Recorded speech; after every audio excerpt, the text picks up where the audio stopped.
Hello everyone, it's Thursday and you're watching Within the Frame. I'm Kim Bo-kyung. On the shores of a vast blue lake in Minnesota, a very special place invites those interested in Korean language and culture. Called sogŭi Hosu, this Korean language enclave within the Concordia Language Villages has been attracting young people looking to learn more about Korea.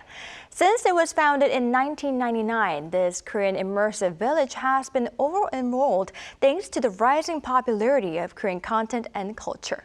What unique aspects of the Korean language are participants in the program seeing, and what support would the village need to get more students interested in Korean culture? For this, we invite Professor Daphna Zhu at Stanford University and the Dean in charge of the Korean Language Village. Welcome, Professor. Thank you so much. It's such a pleasure to be here. Thank you for being here. And we also have Emily Schwab, a student at Stanford University. Welcome to the show. Thank you so much for having me. Thank you. Now, first question to our professor. So, the Korean Language Village was founded in 1999. Now, what was the reason behind such a foundation at that time? So Concordia Language Villages is a nonprofit organization that was established in 1961. And at the time, the idea behind this program was raised by very progressive language instructors who realized that if you bring together language learning and the great outdoors, magical things will happen. And so this program was founded, and it started with a bunch of different languages, Norwegian and French and Spanish and Chinese and Japanese. And Korean was a relatively late newcomer to this in 1999. The reason that Korean came when it did was that there was kind of a realization that there was an audience, an interest in learning Korean in the United States that wasn't quite being met by the Hangeul hakyos and other Korean language organizations. Remember, in 1999, this is before Hallyu. Right. So it wasn't that, there was, the Hallyu push behind it, but what the main audience for learning Korean at the time were actually the relatively large number of Korean adoptees that can be found all over the United States, but very interestingly, quite concentrated in the Midwest, in the area of Minnesota. And so this kind of perfect convergence of language, teaching, great outdoors, and a realization that there are young people from all over the country with a Korean heritage background that didn't quite find their place to learn Korean in Hangeul Hakyo, that made it important to start the Korean Language Village in the woods in 1999. Right, and now many Koreans who do not, many Americans who do not have any relationship to Korean is now visiting the summer campsite, right? Yeah, that's a really great point, is that when we started in 1999, I would say probably around 80% of our villagers were Korean adoptees or had some kind of heritage background. Today, probably 80% of our villagers, I would say 70 to 80% are what we call non-heritage learners. They're learners with no Korean heritage background, no Korean language background. They learn Korean because they're so interested in Korea, and they're interested in Korea largely because of the impact of Hallyu. That's good to hear. Now, Professor, as far as I know, Professor Ross King was the founding dean of the village, and now you're in charge of the summer campsite, right? That's correct. Right. Now, how did you become interested in Korean language and culture, and why did you decide to take up this role as the second dean? So my story with Korea is I came to Korea in 1993, and I came to Korea. I was born in New York, but I was raised in Israel. And when I was a young person in Jerusalem in the early 80s, there was a kind of the popularity of martial arts films. So the kind of early soft power of martial arts. And so I became really keen on Taekwondo. I did Taekwondo quite seriously. And so in the early 90s, as an Israeli, I also went to the army. I'd finished my army service. And I decided to come to Korea to get my black belt in Taekwondo and also learn the Korean language. So that's how I got interested in Korea. I learned the language. I got my black belt here. I'm a samdan. Wow. But I also continued learning the language, and then decided to do a master's and then a PhD in Korean literature. So my passion is Korean literature and culture more broadly. the way I became dean, in 1999 was the year of the founding of the village, as you pointed out. That was the year that I started my master's program under Professor Ross King. He was my master's and then PhD advisor. And so when I applied to the University of British Columbia to do my master's, Professor King wrote to me and he said, I will take you as a student, but you should know I'm starting this program in the woods of Minnesota. Would you be interested? And I said, and he asked me to come on as a taekwondo instructor. It's Korean immersion. You have to speak Korean all the time and teach taekwondo. And I said, yeah, that sounds like super fun. So that's how I started my involvement in the village. And I was immediately hooked. I love this program. I think it changes lives in a really impactful way. And so about 9 years ago, when Professor King decided to change his roles a little bit, go a little bit more to the background, I took over as dean. It's so interesting how your interest in Taekwondo led you to become the dean of the Korean Immersive Village. Now, Emily, I'd like to know more about you. So you participated in this immersive Korean language village, right? Yes. All right. Now, how did you first become interested in Korean culture and language, and why did you apply for the program? So I originally got into K-pop when I was in about middle school, so I was impacted by the Hallyu wave. Like Professor was saying, I'm a non-heritage learner. So I started to know about the language villages because I attended actually the German language village for several years before I got into K-pop. But once I found the Korean language through K-pop, I decided to make the switch and I started attending the Korean language village. Really? Out of an interest for learning a new language. So your first interest was in German? Yes. Right, but now you switched to Korean? Yes. Interesting. Now, Emily, could you give us details about the program? I mean, what do the students there get to learn and get to know about? Yeah, so kind of day to day, there are Korean classes that students get to take so that they can learn more Korean grammar, they learn more vocabulary, things like that in a more formal setting. But there's also choice activities that include Korean cultural things like samulnori, kayagum, and things like that, but also sort of traditional camp activities like art and sports and swimming and canoeing and other things for kids to enjoy. And then of course we eat Korean food, which is I think a very special thing to be able to do in the woods of Minnesota. So that's kind of day to day. We have these special classes, activities, and foods that we get to eat, which creates that all immersive experience. Among all those activities, what was your favorite? My favorite, so there was a K-pop dance class that students can get to take. And so that is always very fun. It's always very popular, especially among people who gained an interest in learning Korean from K-pop. So I would say my favorite was learning the K-pop dances. Right, I see. Now, as Emily pointed out, this village is an immersive one. And Professor, I heard participants there get to stay in the cabins named after Korean regions, both the south and the north, and that they need to use the Korean won when they are buying goods at the village market. Now, why do you believe such immersion is so important when you're learning a language? Well, if you think about it, we learn languages as children.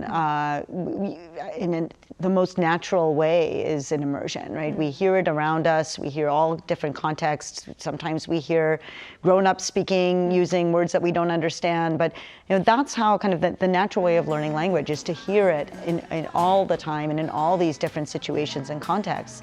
And so it makes sense that immersion can really stimulate and bring all the senses together. So the trick is to convince the staff who come. I hire staff every summer from Korea and all from the United States. I hire staff that can speak fluent Korean. I also hire staff that are non-native, like Emily is. Her Korean name is Nagyung. Nagyung is also a staff member now. She was a villager before. Now she's a staff member. So I also hire staff who are themselves in process of learning Korean. And the trick is sometimes to convince staff that immersion works, that they don't have to translate. They don't have to, if kids don't understand what they're saying, they don't have to immediately translate for them in English. If everyone stays in Korean, then students learn from context, from walking around the village. Oh, this means 주세요. This means, 맛있어. 화장실 어디예요? 화장실 가도 돼요. That's the first survival language that they learn. And so, we create the opportunities for students or for our villagers. We don't call them students because it's not a school, it's a village. So we give our villagers opportunities to learn and immediately go out into the field and use what they've learned. So they can produce, we encourage them to speak a lot, to ask questions. We do a lot of singing. So we try to give them like all these sensory opportunities and experiences to reinforce their language learning. Right, I can definitely see why this such an immersive experience is so important when learning a language. Now, Emily, that being said, were there any interesting rules to follow, or was there any memorable part of the immersive experience? Yeah, so because it's in the woods of Minnesota, there's naturally rules to follow about safety and different plants to avoid, and when you're in the water, different safety rules. But that felt pretty standard for a summer camp. And I suppose my favorite part about it was being in that nature and immersive setting, because it allows you, like the professor said, to practice the language that you learn every day. And so when I would learn something new, I would immediately be able to go and speak to a staff member or a fellow villager and use that grammar. And I think that's really special, and it really helps people improve their language ability in a very short amount of time. Right. I wish I were also the participant of the village. Now, Professor Zur, usually how many students apply for the program, and is there any selection process? So our enrollments have really exploded, as you can imagine, since since the early 2000s. I mean, we had a bit of a dip in enrollments during the financial crisis in the United States in the late 2000s. But since 2010, 2011, the enrollments have only been growing.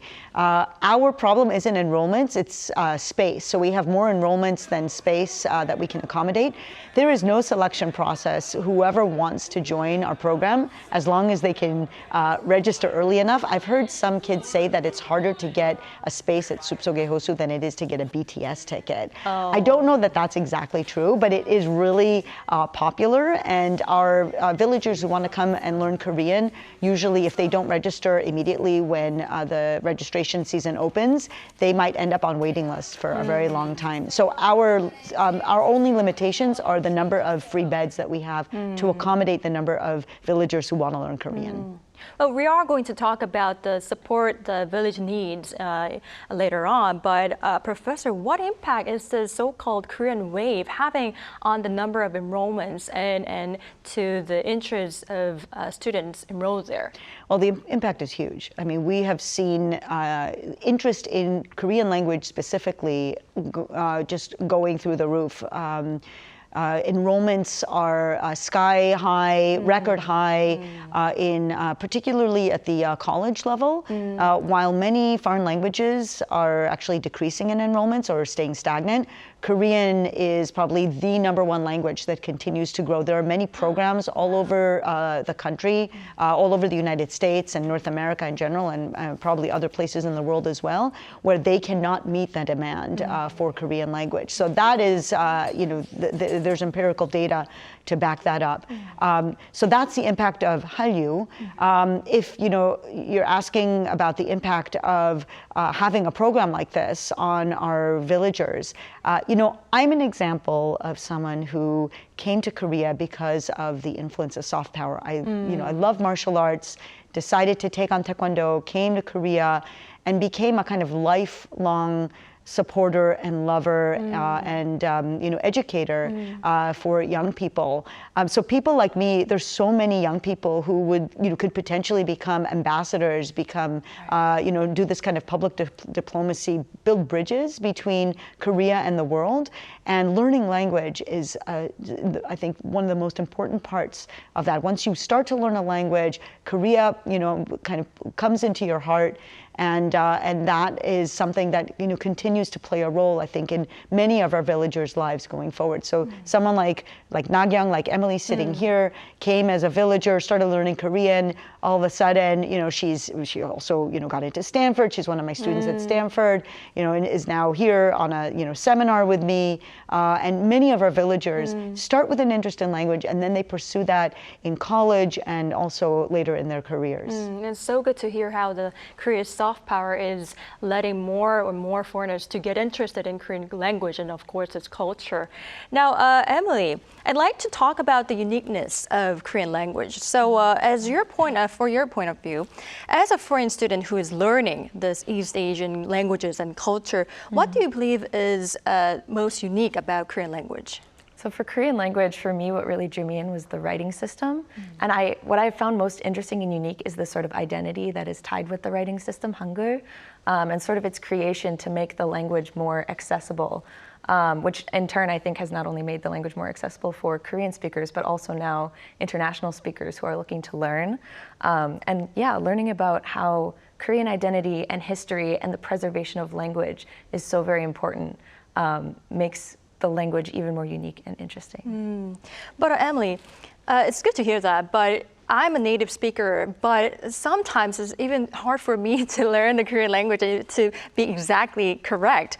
So for foreigners, it could be much more difficult to learn, right? So how do students view the difficulty of learning this Korean language, and what incentive do you believe should be in place for them to continue their learning? Yeah, so as like a native English speaker, Korean is very, very different structurally and grammatically from English, which can be a daunting challenge at first. But I think more and more students are willing to take on that challenge because of the growing popularity of Korean media and the Hallyu wave. That interest in the language is growing, and so people are more and more willing to stick with it because they like it, because they consume media, music, things like that, that surround them with the language. And so it becomes a fun challenge rather than a daunting one.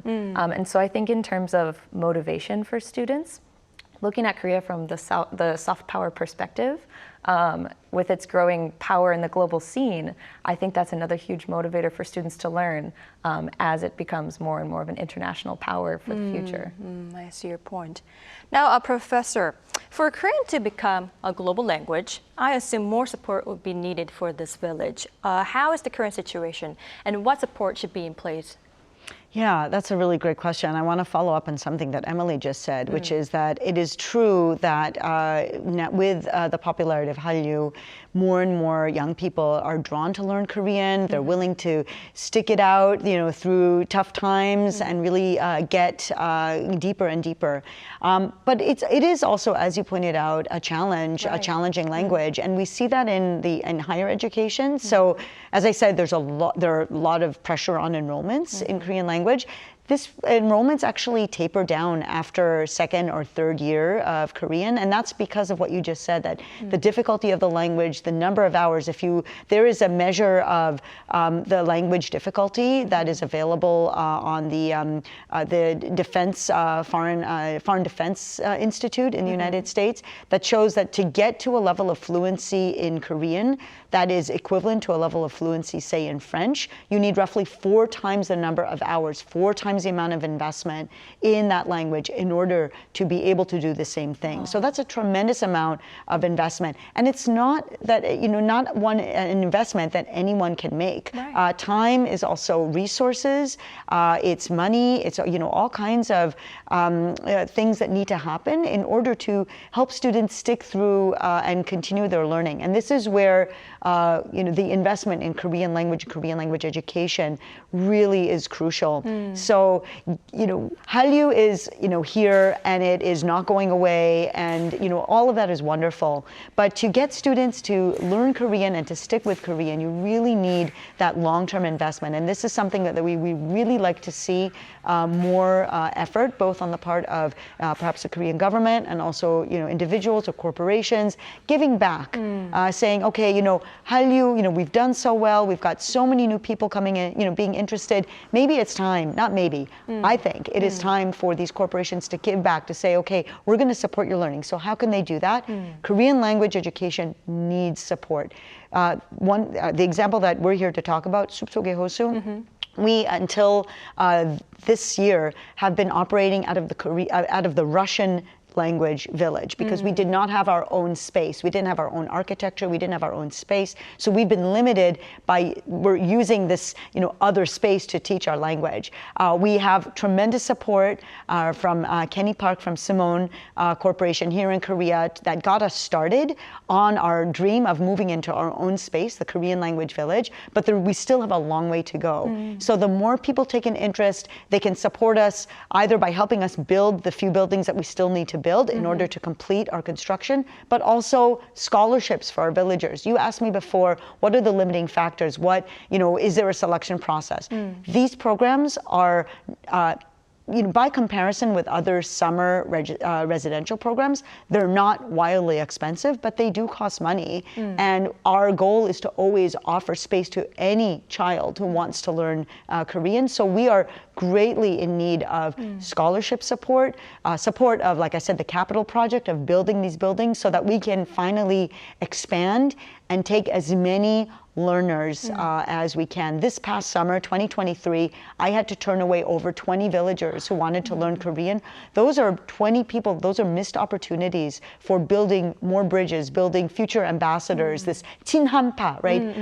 American and international children. We get children from outside of the country as well, who we teach language and teach them, we train them to be courageous global citizens, and they set the stage for them to become lifelong learners and take an interest in Korea. So those are missed opportunities, and we need that support by helping us build the Korean Language Village and helping us with scholarships. And there are other ways as well of helping. It's a nonprofit organization. For those who are in the United States, there are tax benefits for those who can donate.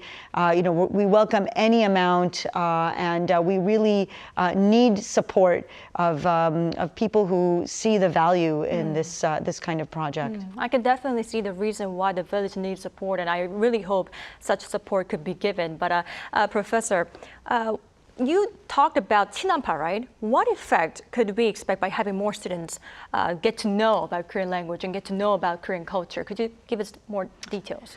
Well, I think, every villager that comes to spend 2 or 4 weeks with us and works with Korean staff and sings Korean songs and eats Korean food and does all of this in the supportive environment that we provide, every child will never forget the experience that they have. And from that moment on, Korean will take some place in their heart. It may be small, it may be that villager will grow up and just look at the news and kind of every time Korea comes up, think about, Korea's perspective on the world, its place on the global stage. Some villagers will continue their language learning and go on to major in it in college. Some will go on to have corporate or other kinds of jobs and will have a kind of special relationship with Korea. Some will become professors. But every single villager will have had an experience, a positive experience with Korea, will have learned some language. I mean, language is the basis of our human experience. It's the way that we connect with others. And that experience will never be taken away. And so to me, in my mind, there is no question that this kind of program is really crucial to building bridges and breaking down walls in our world today. Right, I see. Well, the talk was so interesting today, but unfortunately, this is all the time we have for today's edition. And it was so great to hear from someone who is interested in Korean language and culture.